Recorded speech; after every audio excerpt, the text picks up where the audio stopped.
একান্নবর্তী পরিবার ঈদ মানেই অনেক অনেক রান্না, সাথে অনেক অনেক মজা। ঈদের দিনে অনেক পদের সেমাই রান্না করলাম, সাথে নুডলস তো থাকছেই। আর একদম নিজের পছন্দ মতো ঠান্ডা ঠান্ডা ডাবের পুডিংও বানালাম। বিকেলবেলা জালেরা মিলে চলে গিয়েছিলাম ছাদে একটু ঘোরাঘুরি করার জন্য। রাতটা থেকে কোনো সময় পাওয়ায় ঈদের দিন রাত 1:30 বাজে মেহেদি দিলাম, কারণ মেহেদি ছাড়া তো ঈদ দিন কমপ্লিট। চাঁদ রাত থেকে কিন্তু আমাদের ঈদ শুরু হয়ে যায়। চাঁদ রাতের দিন ইফতার থেকেই অনেক বেশি আনন্দ কাজ করে। এখানে হচ্ছে ইফতারের সবকিছু কাটাকাটি ছিল, আজকে আমারই কাটাকাটি ছিল। আর আজকে দোকানে ইফতার দিয়ে নিই, শুধু ফল কাটা হয়েছে, তাও ফলের মধ্যে শুধু তরমুজি আনা হয়েছিল, একদম সিমসাম। এখানে তাও বিদায় দিয়ে দিল রমজানকে। ফল টল খেয়ে এখন সবাই মুড়ি খাচ্ছিলাম। আর এই মুড়ি মাখাটা অনেক বেশি মিস করব। বাবার বাড়িতে তো কখনো সবাই একসাথে মুড়ি মেখে খাওয়া হয়নি, কিন্তু আমার শ্বশুর বাড়িতে এই পদ্ধতিটা আমার খুবই ভালো লাগে। সবাই মিলে একসাথে মুড়ি মেখে খাওয়া হয়। শেষ এত থালা বাসন ধোয়া সামনের বছর পাবো কিনা জানি না। এদিকে আমি সব গরুর মাংস, মুরগির মাংস নামিয়ে রেখেছিলাম, কালকে রান্না করব। আর বাচ্চারা চাঁদ রাতে পার্টি করবে বলে তারা বার্গার অর্ডার করেছে, সাথে আমি অর্ডার করেছিলাম 12টা বার্গার, সাথে হচ্ছে একটা সাব স্যান্ডউইচ অর্ডার করেছিলাম। বাচ্চারা অনেকগুলো করে খাবে, সাথে আমিও খাবো। এদিকে ওদের আমি মেহেদি দিয়ে দিচ্ছিলাম, সাথে বার্গারটাও খেয়ে নিচ্ছিলাম।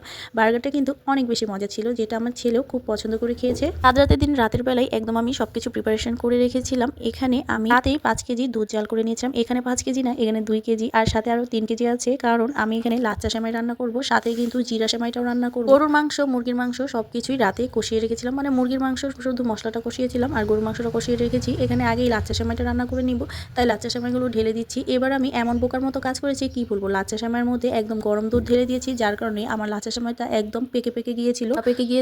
আর এদিকে আমি হচ্ছে লাচ্চা সেমাইয়ের জন্য এটার মধ্যে দুধের মধ্যে কিচমিচ, বাদাম সবকিছু দিয়ে জাল দিয়ে নিচ্ছি। রাতেই তো জাল দেওয়া হয়েছিল, এখন শুধু আরেকটু জাল দেব। একদিকে লাচ্চা সেমাইয়ের দুধ হচ্ছিল, অন্যদিকে আমি এখানে প্রিপারেশন করছিলাম একদম দানাদার ঘি দিয়ে আমাদের জর্দা সেমাইটা রান্না করার জন্য। প্রথমে এখানে ঘি দিয়েছি, তারপরে যে গোটা মশলাগুলো আছে সেইগুলো দিয়ে দিব, সাথে বাদাম তো আছে। বাদাম ছাড়া তো যে কোনো সেমাই অথবা মিষ্টি জাতীয় জিনিস একদম অসম্পূর্ণ। এখানে আমি কিছু পরিমাণ বাদাম দিচ্ছি, কারণ উপরে আবার বাদাম দেবো। আমাদের বাড়িতে সবাই তেমন বাদাম খেতে চায় না, বিশেষ করে বাচ্চারা তো তেমন খেতেই চায় না, যতটা সম্ভব একটু কমই দেওয়ার চেষ্টা করেছি। এদিকে প্রথমে সেমাইটাকে ঘির মধ্যে ভেজে নেব, ভালো করে ভেজে নিয়ে তারপরে চিনি টিনি দিয়ে দিব। এই সেমাইয়ের আমি এখানে কোনো রেসিপি শেয়ার করছি না, আর বেশি করে ঘি দিয়েছি, বেশি করে ঘি দিলেই কিন্তু খেতে মজা লাগে। তো দেখতে দেখতে কিন্তু আমার সেমাই রান্না প্রায় হয়ে গিয়েছে, আমি কোনো রেসিপি দিইনি। এই যে আমার সেমাইটা, এটা লাচ্চা সেমাইটা বললাম না, দলা পেকে গিয়েছিল, তারপরে আবার একটু দুধ দেওয়ার ফলে এরকম হয়েছে। দেখতে যেমনই হোক না কেন, খেতে কিন্তু খুবই বেশি মজার হয়েছিল। তারপরে এদিকে আমি জিরা সেমাইটাও রান্না করছিলাম। এখানে প্রায় 3 কেজি দুধের মধ্যে জিরা সেমাই দিয়েছি। জিরা সেমাইটা খেতে খুবই ভালো লাগে, আমার তো বিশেষ করে খুব ভালো লাগে। আর আমি না ঈদের মধ্যে রান্না বান্না করতে পছন্দ করি, যাতে আমি অনেক কিছু রান্না করতে পারি। যেমন এবার 2-1টা আইটেম একটু কম ছিল, পায়েস রান্না করিনি। আমি সব মিষ্টান্ন জিনিস রান্না করলেও আমার বড় যা নুডলসের সবকিছু কেটে দিয়েছে, আর আমার ছোট যা নুডলস রান্না করেছে, কারণ আমার হাতের নুডলস যেমন মজা, আমার বড় যা আর হচ্ছে ছোট যার হাতের নুডলসও অনেক বেশি মজা হয়। এখানে আমার 3 পদের সেমাই হয়ে গিয়েছে, এখন হচ্ছে ডাবের পুডিংটা বানানোর পালা। এখানে 2টা ডাব নিয়েছিলাম, আর ডাবের মধ্যে অল্প পানি ছিল, যার ফলে একটু পানি মেশাতে হয়েছে, সাথে চিনি তো আছেই। ওইদিকে আমি ডাল রান্না করছিলাম, ডাল ছাড়া আমাদের বাসায় চলবেই না। এখানে সবগুলো আলাদা আলাদা কাপের মধ্যে এখন আমি এই ডাবের পানিটা ঢেলে দিব। আপনাদের কার কার ডাবের পুডিং পছন্দ অবশ্যই জানাবেন। তো পরিমাণে ডাবের শাঁস দিয়েছি যেন খেতে খুবই মজা হয়। আর এদিকে গরুর মাংস হয়ে গিয়েছে, 5 কেজি গরুর মাংসের মধ্যে 2 কেজির মতো তো আলুই দিতে হয়েছে। আর এখানে রোস্টও রান্না করছি।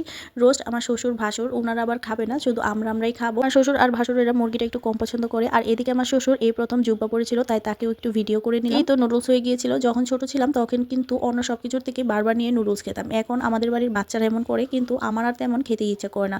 ঈদের দিন সকাল থেকেই এত পরিমাণে গ্যাস হচ্ছিল আর ধুমাডেক আসছিল, যার ফলে ভালোই লাগছিল না। এদিকে আমার ছোট জালকে বললাম, তুমি একটু তোমার হাতের স্পেশাল চাটনিটা রান্না করো। চাটনিটা হলে কিন্তু পোলাও খেতে খুবই ভালো লাগে।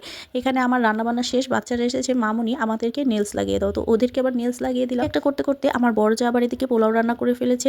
আসলে আমরা সবাই মিলেমিশে কাজ করি, যার ফলে কোনো কাজই বেশি পেরা লাগে না। আলহামদুলিল্লাহ আমরা জালেরা সবাই মিলেমিশে সবকিছু করি। নুডলসটা একটু খেয়ে দেখলাম, তারপরে এই তো রেডি টেডি হয়ে এখন হচ্ছে আমার জামাইয়ের দেওয়া সেই জামাটা পরেছি। এটা আমার জামাই আমার জন্মদিন উপলক্ষে গিফট করেছিল। রমজান মার্চের 3 তারিখে আমার জন্মদিন পরে, তখন উনি এটা গিফট করেছে।